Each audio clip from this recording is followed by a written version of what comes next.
اول حاجه كنبغي نشكركم بالحضور ديالكم لهذا الحفل اللي كان اول مره كيدار في المغرب بالنسبه للطلبه الخريجين من الجامعات الاوكرانيه.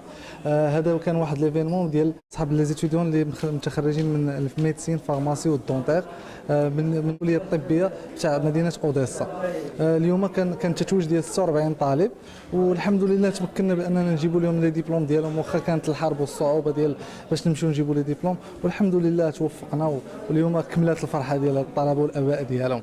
هو نورمالمون دو باز انايا عايش في اوكرانيا، فهمتي، كنا ناويين نديروها ملي بدات الحرب، كنا ناويين غنبقاو تما تنجيبوهم، ولكن جينا قدر الله وجينا للمغرب، وملي شفنا القضيه تكالمات شويه مشينا عاوتاني وتوكلنا على الله وتمكنا الحمد لله. حاليا راه مازال لي دوز اسوسي ديال الوكاله ديالي في الوكاله راه مازال حاليا باقيين في اوكرانيا، اللي غيجيبوا ان شاء الله الاسبوع المقبل لي ديبلوم ديال الناس اللي خريجين من الجامعات في مدينه زاباروجي ومدينه خاركوف، وغادي نورغانيزيو لهم حتى هما كذلك واحد ليفينمون باش يكون حتى هما يحتفلوا مع الاولياء ديالهم الاباء ديالهم.